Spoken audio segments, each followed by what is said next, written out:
అమ్మ లేకపోతే అడగవు, భార్య రాకపోతే అరగంట ఆగలేవు, నాన్న కనపడకపోతే మాట్లాడు, భర్త కనపడకపోతే ఫోన్ చేసేస్తావు. అన్న మీద అంత అక్కర లేదు, కట్టుకున్న భర్త మీద ఉంటున్న అంత అక్కర అన్నల మీద, తమ్ముళ్ళ మీద, చెల్లెళ్ళ మీద నీకు రాదు. దేని మీద లేనంత అక్కర భోజనం మీద మాత్రమే ఉంటది, భోజనం మీద మాత్రమే ఉంటది. దేని మీద లేనంత అక్కర భార్య మీద లేక భర్త మీద మాత్రమే ఉంటుంది.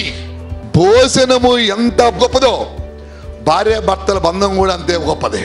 శరీరమునకు భోజనం ఎంత అవసరమో అదే శరీర సంబంధాన్ని ఏర్పాటు చేసుకున్న భార్య భర్తలకు కూడా అంతే అవసరం. భోజనము బాగాలేక అసంతృప్తి, భార్య లేక భర్త బాగాలేకపోతే అసంతృప్తి. భోజనము పెట్టే చోట శ్రద్ధాభక్తులు భయభక్తులు కనపరచకపోతే కార్యాలు కనపడవు. భర్త మీద కానీ భార్య మీద కానీ శ్రద్ధ భయభక్తులు కనపడకపోతే అవిను అలాగనే ఉంటాయి.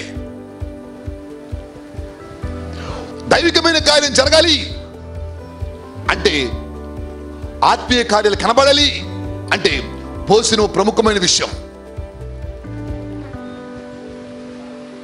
సృష్టి పరిపక్వం చెందాలంటే భార్యాభర్తల బంధము కూడా అంతే ప్రముఖమో.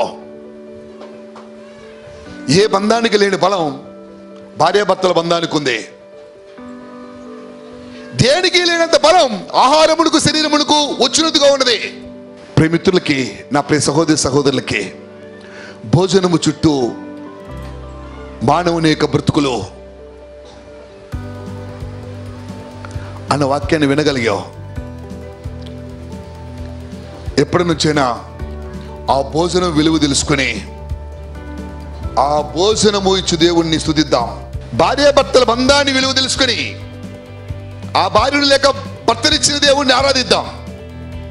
ఇది దేవుని వలనే కలుగును, దేవుని వలన మాత్రమే కలుగును.